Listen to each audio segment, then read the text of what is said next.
They've been hiding this from you, not because it's dangerous, but because it's liberating.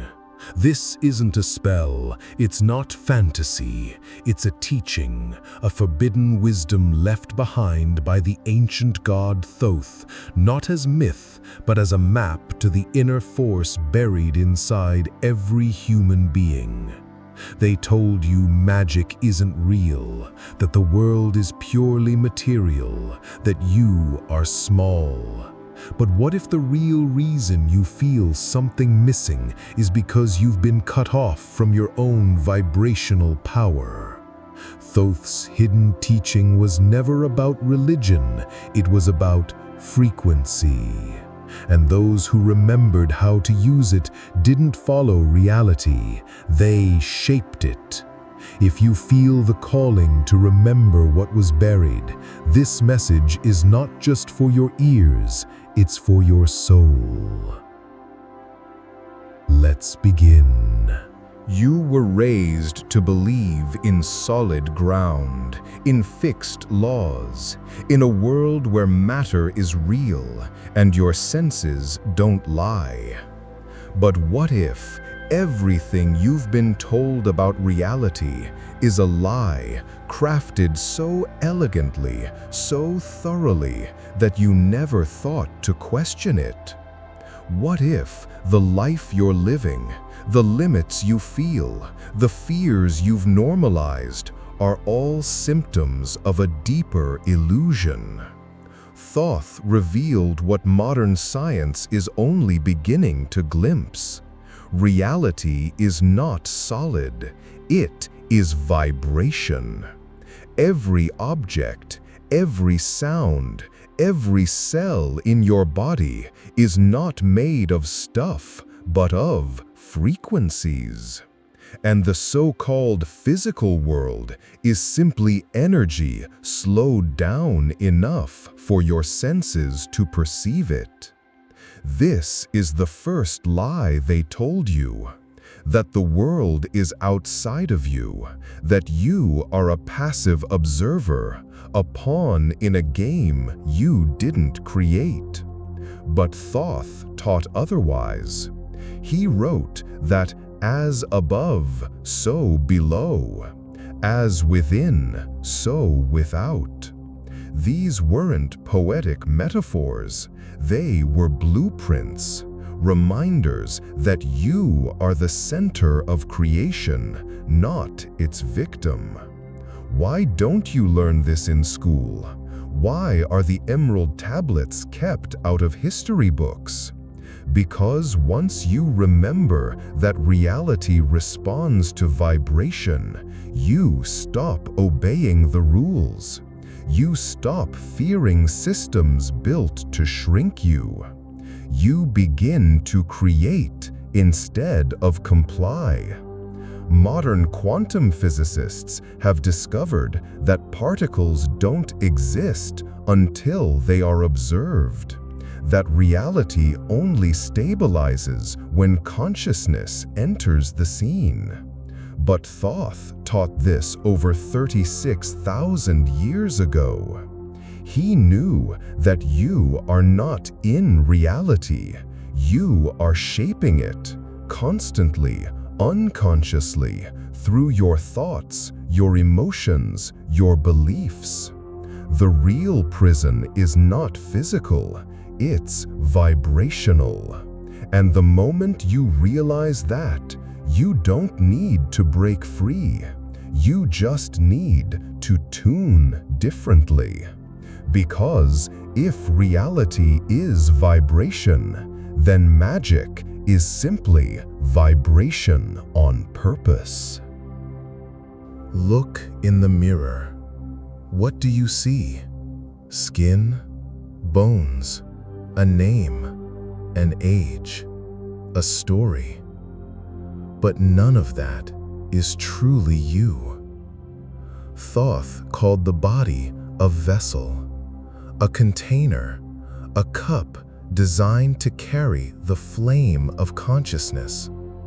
He warned that humans would forget this, believing instead that they are their body, that they end with the body. But that belief is the second great deception. You are not the vessel. You are the flame inside it. Since birth, you've been programmed to identify with what you can touch, what others can name, your gender, your face, your race, your job.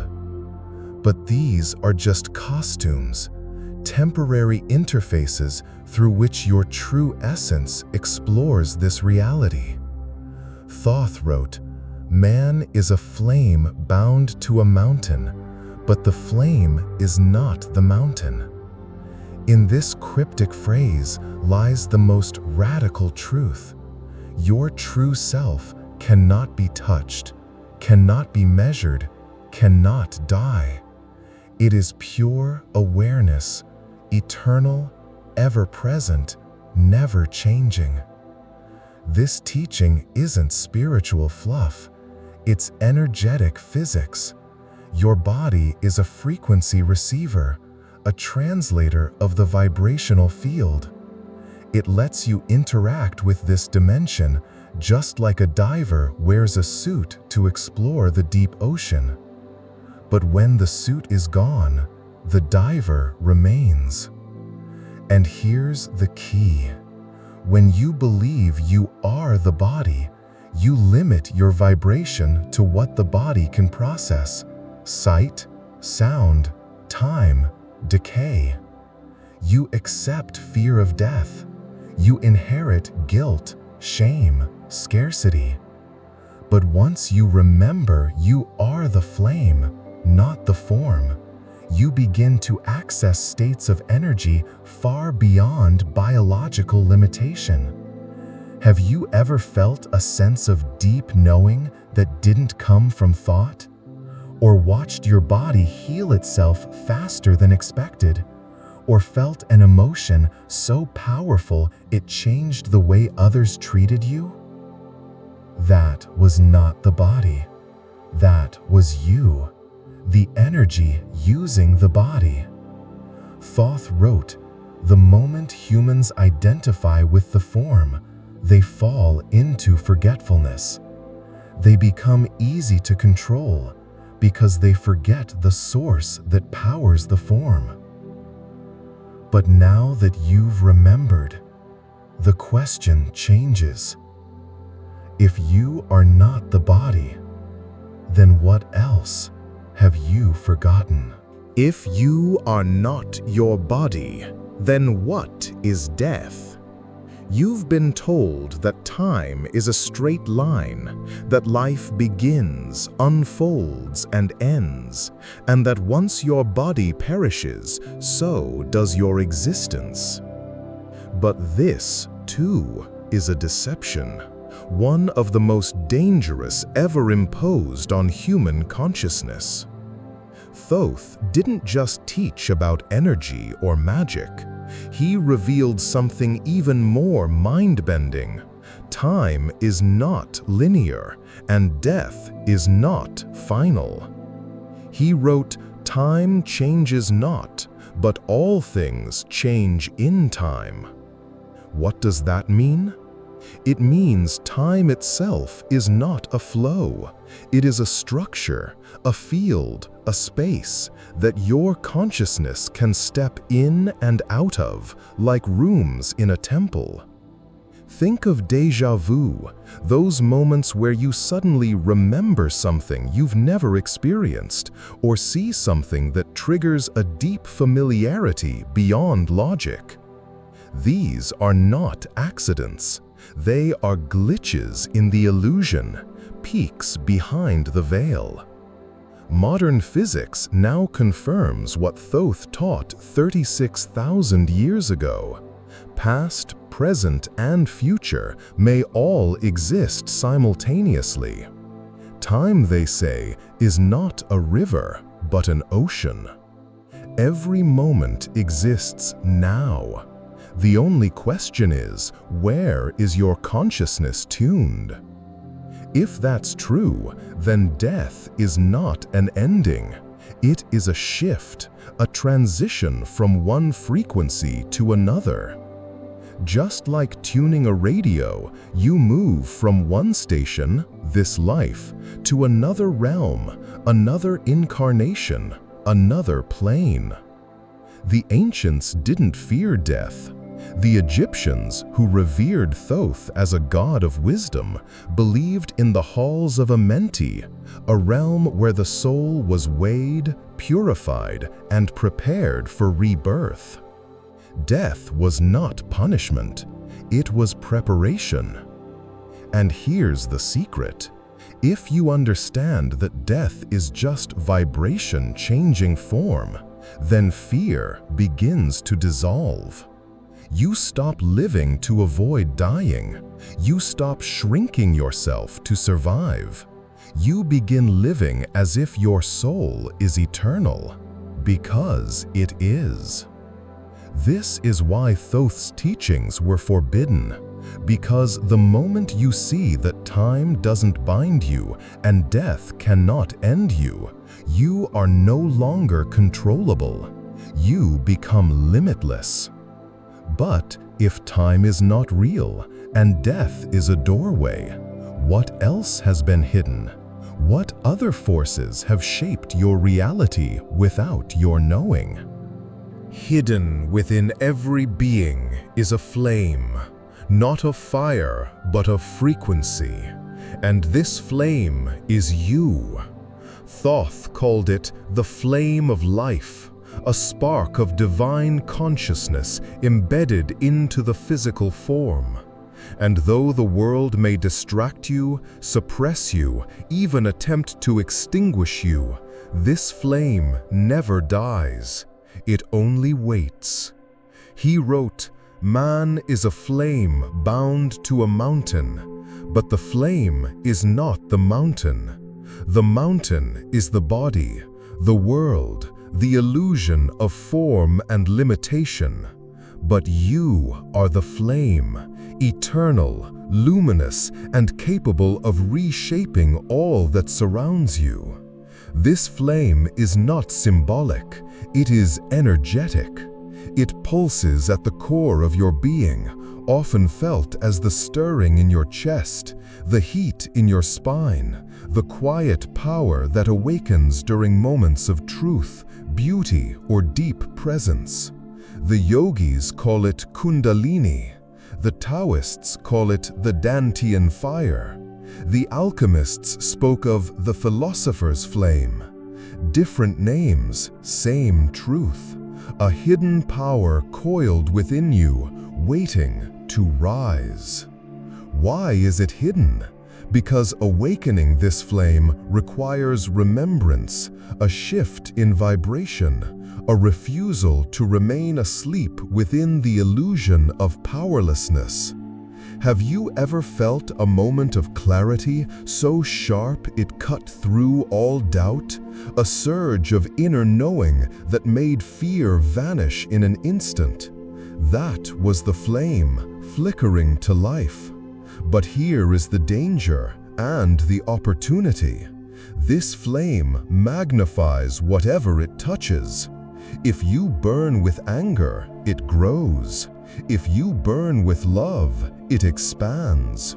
That is why Thoth taught not just how to awaken the flame, but how to master it. He warned that without balance, the flame consumes. But with alignment, the flame creates. You do not need to look outside for power, not in status, not in rituals, not in approval. The spark you seek is already within you. Your job is not to light it, it is to remember that it's always been burning. Because once you do, everything begins to change. And that change starts with vibration. Reality doesn't happen to you, it happens through you. And the key that shapes it is vibration. Thoth taught, all is vibration, and from vibration all things are born. This wasn't poetic mysticism, it was metaphysical physics, long before modern science caught up. What we perceive as solid is just energy vibrating at slower frequencies. Your body is vibration. Your thoughts are vibration. Your emotions are vibration. Even your beliefs, yes, those quiet assumptions you carry, radiate a signal that alters what shows up in your life. Quantum physics now confirms that subatomic particles don't behave consistently. They respond to observation, to awareness. That means your attention, your inner state, your very presence affects the material world. But Thoth knew this before particles had names. He taught that every word you speak, every thought you repeat, every emotion you allow becomes a command sent into the energetic field. You're not attracting what you want, you're attracting what you vibrate. This is why two people in the same situation can experience totally different outcomes. Their inner frequency determines their outer reality. Ever walked into a room and felt tension without a word being said? Or met someone who instantly made you feel safe or drained? That's vibration. That's resonance. Your tuning forks constantly broadcasting and receiving. But here's the most powerful truth. Your vibration is not fixed. It can be raised. Shift your internal state and the universe responds accordingly. Thoth taught that this is the first step in magic, to take conscious control of your inner frequency. Because until you do, you're manifesting unconsciously. You're creating by default instead of by design. This is why anger attracts chaos, why fear breeds stagnation. But when you operate from clarity, alignment, and higher resonance, doors open, synchronicities multiply, reality starts to flow. This is not coincidence, it's the ancient equation. Energy plus intention plus vibration equals creation. And if vibration shapes the invisible blueprint of your world, then what tool can we use to shift it instantly? The answer is sound. If vibration shapes reality, then sound is the architect. Thoth didn't just speak of vibration, he sang it, he encoded it. He understood what most of the world has forgotten. Sound is not just heard, it is felt. It's not just communication, it's creation. He wrote, "Sing thou the song of freedom, create the high vibration that will make thee one with the whole." This was not poetry, this was a precise instruction, a blueprint for altering frequency through vocal resonance. You felt it before, the song that made your skin tingle, the mantra that brought tears to your eyes, the silence that somehow screamed truth louder than words. This is the hidden science of sacred sound. Ancient initiates knew that certain syllables, tones, and chants could open gateways in the mind and body. That intoning a sound with intent could vibrate the nervous system, awaken dormant energy, and realign the soul with source. Modern science now calls it cymatics, the study of visible sound vibration. When a frequency moves through sand, water, or air, it creates patterns, and those patterns aren't random. They mirror the same sacred geometry found in ancient temples, mandalas, and the flower of life. It's no coincidence. The ancients weren't decorating, they were resonating. Sound is the bridge between form and formless, between what is seen and what is becoming. That's why certain words hold power, why affirmations, spells, and chants exist in every spiritual system. Because the voice isn't just expression, it's vibration with intention. But there's more. Sound doesn't just shift your energy, it reprograms it. Because when you speak or chant consciously, you're not just vibrating your throat, you're tuning your entire field. This is why the most advanced initiates spoke in tones, not just words. Why silence was sacred. Why names of gods were considered unutterable, because to say them was to summon their frequency. So the next question is this: if sound can open gates, what happens when you use it on yourself? What happens when you become the tuning fork? What if there was a single act, a sacred pattern hidden in plain sight that could unlock the dormant magic inside you? Thoth never promised miracles. He offered mechanisms, not worship, but wisdom. And in one of the most veiled passages of the Emerald Tablets, he described a ritual so precise, so powerful, that it was concealed from public memory for thousands of years. He wrote, "Raise thine eyes to the light, speak the word, align the fire, enter the silence, and the magic shall awaken." Let's decode it.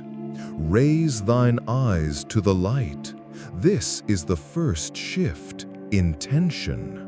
Lift your awareness above your thoughts, not physically, but vibrationally. Place your focus at the point between your eyebrows, the ancient seat of vision, the third eye. This begins the energetic ignition. Speak the word. This is sound. Not just any word, but your soul's tone.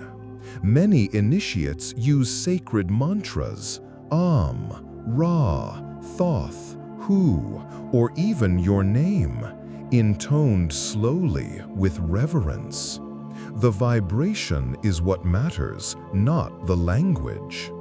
Align the fire. This is breath. The ancient breath of fire, or deep diaphragmatic breathing, draws energy up the spine. Inhale slowly through the nose, hold, and exhale with sound. Feel the energy coiling and rising. This is the flame awakening. Enter the silence. This is where the true magic happens. After sound, there is stillness. And in that stillness, reality bends. Your inner field shifts. You no longer try to manifest. You become the field that draws it in. When these elements align, attention, sound, breath, stillness, something ancient stirs. A vibration begins that wasn't there before, not imagined, not forced, but real, felt, alive. You may feel tingling, a rising warmth, a sudden knowing. This is not fantasy. It is the moment you re-enter the vibrational stream of creation. Thoth didn't call this spell work. He called it alignment. And here's the final truth. You don't need to believe it for it to work. You only need to do it. But those who know what they are doing don't just feel magic, they become it. This teaching is so powerful, so ancient, so transformative. Why haven't you heard it before? Because this knowledge was never meant for the masses. Not by Thoth, but by those who came after. Those who sought power, not freedom, control, not awakening. They feared one thing above all, a human being who remembers who they truly are. A being who knows they are not a victim of reality, but a creator of it. A being who no longer fears death because they know they never die. A being who can speak vibration, feel energy, and shape reality with conscious intent. That kind of person is uncontrollable. So they buried the tablets, burned the teachings, labeled ancient science as myth, and called myth truth. They rewrote history to remove the keys. They corrupted sound with meaningless words. They turned sacred breathing into shallow survival. They made silence uncomfortable. They told you that magic is fiction, while secretly practicing its principles behind closed doors. This wasn't random. It was a system engineered to keep you asleep. Because the moment you remember who you are, you stop chasing, you stop begging, you stop complying. You align, you vibrate, you create. And that is the beginning of real freedom. So now, the question is no longer why it was hidden. The question is, what will you do now that it's been revealed?